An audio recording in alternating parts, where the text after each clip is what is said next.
Hola y bienvenidos. Hoy vamos a analizar algo que está, bueno, cambiando bastante las reglas del juego en la comunicación digital y quizás en la política misma. Hola, sí. Hablamos de cómo la inteligencia artificial se usa para crear contenido que, digamos, divide. Exacto. Y nos basamos en un estudio muy interesante de Carlos Busón y su equipo. Se centra en un caso muy concreto y bastante potente de Brasil. Sí, un caso que da que pensar. Imaginen un vídeo corto, un reel, que publicó Jair Bolsonaro en Facebook el 13 de septiembre de 2024 Ajá, y usaba IA. Mezclaba imágenes de un bosque en llamas, generadas artificialmente, con un símbolo muy reconocible en Brasil. Una mano con 4 dedos, que se asocia a Lula da Silva, su rival. potente combinación. Y encima, simbolismo religioso y un sonido que el estudio describe como ¿Qué? de ultratumba. Vaya. El título del vídeo ya lo decía todo. Lo sabía. En este incendio estaba la mano del diablo. Impactante, ¿verdad? Muchísimo. Pues nuestra misión hoy es entender cómo funciona este tipo de contenido y sobre todo qué nos dice este estudio sobre su capacidad para manipular y polarizar. Es que ya no es solo que los algoritmos nos enseñen unas noticias u otras, ¿sabes? Claro, Aquí es que la IA está creando activamente un mensaje diseñado para tocar la fibra sensible, para provocar una reacción emocional, pero muy fuerte. entiendo. Y el estudio investiga justo eso, cómo esta tecnología puede llegar a distorsionar la percepción pública y, bueno, ahondar las brechas ideológicas que ya existen. Tiene sentido. Es como si la tecnología echara más leña al fuego de la polarización que ya vemos en tantos sitios. Exactamente. ¿Y cómo se relaciona esto con ideas que ya, bueno, que ya manejamos, como las burbujas informativas, por ejemplo? Pues sí, el estudio lo conecta directamente. Por un lado está el famoso sesgo de confirmación. Esa tendencia nuestra a creernos más lo que confirma lo que ya pensábamos. Eso es, tan humana. Y por otro, las cámaras de resonancia o burbujas de filtro. Esos entornos digitales donde, pues, por cómo funcionan los algoritmos, acabamos oyendo sobre todo ecos de nuestras propias ideas. ¿Y nos aislamos de otros puntos de vista? Exacto. Y este tipo de contenido, generado por IA, parece diseñado a medida para funcionar de maravilla dentro de esas burbujas. Encaja perfectamente. Entonces, ¿cómo hicieron los investigadores para analizar el impacto real de este vídeo? No se quedaron solo en la teoría, supongo. No, claro. Fueron a la práctica. Analizaron la conversación que generó el vídeo. ¿Los comentarios de la gente? Eso es. Recopilaron unos 1.500 comentarios únicos de esa publicación de Bolsonaro en Facebook. 1500, no está mal. Y ahí es donde usaron, pues, herramientas computacionales bastante avanzadas, para entender qué se decía, cómo se agrupaban las opiniones. O sea, análisis de texto. Sí, análisis de texto, para ver las palabras más usadas, las relaciones entre ellas, los temas que había debajo de la conversación. Y todo, importante, de forma transparente, para que otros puedan comprobarlo o replicarlo. Vale, y sin meternos ahora en la parte más técnica de las herramientas que usaron, ¿qué patrones salieron de esos 1500 comentarios? ¿Qué era lo que más, digamos, resonaba? Pues mira, lo primero que salta a la vista al ver las palabras más frecuentes es una mezcla muy potente. A ver, Brasil, claro, como era de esperar. Pero también capeta, diablo, risada, risa, fogo, fuego, mao, mano, deus, Dios y terra, tierra. o sea, política, religión y medio ambiente, todo junto. Todo en el mismo saco. Y con una carga emocional altísima. Se ve enseguida. Es curioso cómo se entrelazan temas que en principio podrías discutir por separado, ¿no? Política, religión, ecología, y todo girando alrededor de un vídeo corto. Precisamente. Ahí está la clave. Y el análisis va más allá, ¿eh? Demuestra que no son solo palabras sueltas. Forman como constelaciones de significado. ¿Cómo? Explícame eso. Pues identificaron grupos de términos que iban juntos. Por ejemplo, un grupo claramente político-religioso. Dios, presidente, Bolsonaro. Otro grupo que asociaba directamente a Lula. Al rival. Sí. Usando el mote despectivo nueve dedos, lo juntaban con capeta, diablo y risada, risa, en un tono de burla, de demonización total. ¡Qué fuerte! Luego había otro grupo más centrado en lo ambiental, fogo, terra, queimado. Y uno más nacional, Brasil, Mao, gobierno. O sea que el análisis lo que revela es cómo se construyen bandos muy claros en el propio lenguaje que usa la gente. Exacto. Unos asociados a lo divino, digamos, y otros a lo demoníaco. Sí, Y usando incluso una crisis ambiental como arma arrojadiza. exactamente. Y consiguieron incluso visualizarlo y medir estas divisiones, con técnicas estadísticas. ¿Ah, sí? Sí. Vieron que el factor principal que organizaba los comentarios era como un eje, que separaba radicalmente la legitimación de Bolsonaro, con palabras como presidente, Jair Mesías, de la deslegitimación de Lula, con novededos, capeta, ladrón, que significa ladrón. Es como un mapa que te muestra la grieta política, ¿no? Tal cual. Un mapa de la polarización en los comentarios. ¿Y pudieron cuantificar esa asociación entre Lula y lo demoníaco que comentabas antes? ¿Se podía medir? Sí, sí. Y es uno de los hallazgos más llamativos, yo creo. Midieron la distancia conceptual entre los diferentes grupos de discurso. Distancia. Sí, la cercanía semántica. Y vieron que el grupo centrado en Lula estaba muy, muy cerca del grupo religioso demonio. O sea que la conexión era fuerte. Muy fuerte. Sugiere un uso muy estratégico de esa simbología negativa contra él. Y es curioso porque el grupo Bolsonaro, en este análisis concreto, aparecía más alejado de esos términos religiosos. ¿Y eso qué puede indicar? Podría indicar que en este contexto la religión se usaba más como ataque al rival que para la autoafirmación del propio grupo. Aunque esto es una interpretación, claro. Arco de lucha entre el bien y el mal en la conversación. Era el eje principal. Es fascinante cómo el análisis de datos puede sacar a la luz estas estrategias discursivas tan profundas, ¿no? Sí, la verdad es que sí. Te permite ver patrones que a simple vista se te escaparían. Entonces, si juntamos todas estas piezas, ¿cuál es la gran conclusión del estudio sobre el papel de la IA en todo esto? Pues la conclusión es bastante directa. Y un poco preocupante, la verdad. Dime. Que la IA, tal como se usa hoy en día en la creación de contenido viral y en los algoritmos que lo difunden, puede actuar como un potentísimo motor de desinformación masiva. Un motor. ¿Por qué? Porque prioriza el impacto emocional, el inmediato, por encima del análisis crítico del razonamiento. No es solo que nos muestre cosas que nos gustan o nos enfadan más. Que eso ya lo sabíamos con los algoritmos. Claro. Es que ahora, además, puede crear contenido específicamente diseñado para maximizar esa respuesta emocional. Y eso, claro, erosiona la capacidad de tener debates más razonados, más serenos. Esto conecta con lo que decíamos antes. Las burbujas, el sesgo de confirmación, todo ayuda a que esto funcione. Exacto. Pero el estudio menciona más ideas teóricas para explicar por qué esto cala tan bien, ¿no? Sí, se apoya en un marco teórico más amplio para darle más profundidad. Además de las cámaras de resonancia de Peiser y Sunstein y el sesgo de confirmación. Que ya hemos comentado. Recurren a la idea de polarización afectiva. Es un concepto de Iyengar y Westwood. ¿Polarización afectiva?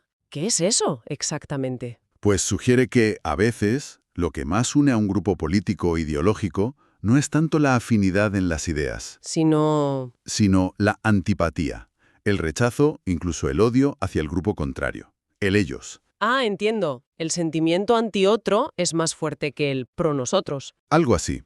Y este tipo de contenido, como el reel analizado, parece diseñado específicamente para avivar justamente eso, ese rechazo visceral al otro. Entiendo. El nosotros contra ellos, elevado a la máxima potencia emocional. Tiene sentido que funcione. ¿Hay alguna otra idea clave que usen? Mencionan también la idea de la manipulación emocional, que han trabajado autores como Zeynep Tufekci. ¿Vale? Señalan que tanto el contenido en sí, recuerda el sonido de ultratumba, las imágenes del fuego, la mano, como las propias plataformas sociales, están optimizados para priorizar y viralizar respuestas viscerales. ¿Cómo cuáles? Pues miedo, ira, indignación, pero también las positivas, ojo. Fervor, lealtad incondicional hacia tu líder o tu grupo. Se busca la reacción rápida, la visceral, no la reflexión pausada. Y meten también una idea filosófica, ¿no? Algo de una espuma. Sí, de Peter Sloterdijk. Es una metáfora interesante. ¿Cómo encaja aquí? Sloterdijk describe la sociedad actual no como un bloque unido, sino como una espuma, formada por muchísimas burbujas, familias, comunidades, grupos ideológicos, Ajá. que coexisten pero bastante aisladas entre sí, cada una con su propio clima interior, digamos. sin convertir necesariamente una visión común del mundo exterior. Como islas. Como islas en una espuma, sí. Y las burbujas digitales serían la manifestación tecnológica perfecta de esto. Cada grupo refuerza su identidad dentro de su burbuja y a menudo se define por oposición a las otras burbujas. ¿Y el contenido, como el que analizaron? Pues solidifica las paredes de esas burbujas. Así que sean más impermeables. Refuerza el nosotros frente al ellos. Es una imagen potente, ¿eh? La sociedad como una espuma de realidades aisladas. Y volviendo al vídeo concreto, que es el centro del estudio, con ese título tan directo, lo sabía, en este incendio estaba la mano del diablo. Sí, El estudio profundiza en cómo esa imagen IA de la mano de 4 dedos, asociada a Lula, se mete en un contexto de fuego, de destrucción, para hacer una conexión simbólica inmediata. directa y brutal. Lula igual diablo igual caos ambiental. Exacto. Es una simplificación enorme, claro. Pero simbólicamente es muy efectiva. Reduce un problema complejísimo como son los incendios en la Amazonía, que tienen 1000 causas y dimensiones. A una simple ecuación moralizante y personalizada en el rival político. Justo. Y ahí es donde el estudio lanza una advertencia importante. La IA no es una herramienta neutral, no es solo tecnología. ¿Qué quieres decir? Que cuando se pone al servicio de algoritmos diseñados para maximizar la viralidad emocional, como pasa ahora mismo, se convierte en un acelerador de la desinformación y de la fragmentación social. Entonces, resumiendo un poco la idea central que nos deja este análisis tan detallado, es que la IA ya no es solo una herramienta pasiva que ordena información. No, ya no. Puede ser un agente activo que crea contenido polarizador. Y lo hace de forma muy astuta, ¿no? Conectando con símbolos culturales, religiosos, muy profundos, jugando con las emociones y reforzando los sesgos que ya tenemos dentro de nuestras burbujas digitales. Efectivamente. El reel de Bolsonaro es un caso de estudio muy claro, pero ilustra una dinámica que, bueno, probablemente esté ocurriendo en muchos otros sitios donde hay polarización alta. Tiene pinta de que sí. Pero ojo, el estudio no se queda solo en el diagnóstico, en señalar el problema. También dedica una parte importante a proponer posibles vías de solución, que eso es fundamental. Sí, eso es crucial. No basta con entender el problema, hay que pensar en cómo abordarlo.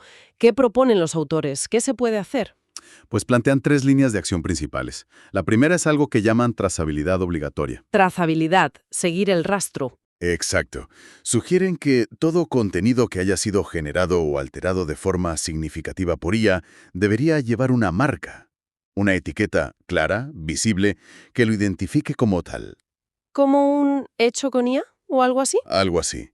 Es una cuestión de transparencia básica, que la audiencia sepa si está viendo algo real, una foto, un vídeo o algo creado artificialmente, para poder juzgarlo con esa información.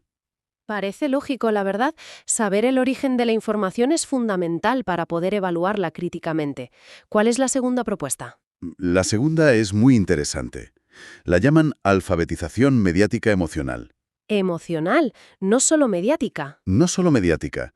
Argumentan que no basta con enseñar a la gente a detectar si una noticia es falsa o no, que también es importante, claro. Sí, Hay que ir un paso más allá, educar a la ciudadanía para que reconozca cuando un contenido está diseñado específicamente para manipular sus emociones.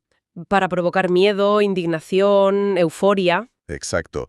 Y sobre todo para que aprendamos a gestionar conscientemente nuestra propia reacción emocional ante esos estímulos, que no nos dejemos llevar por el primer impulso.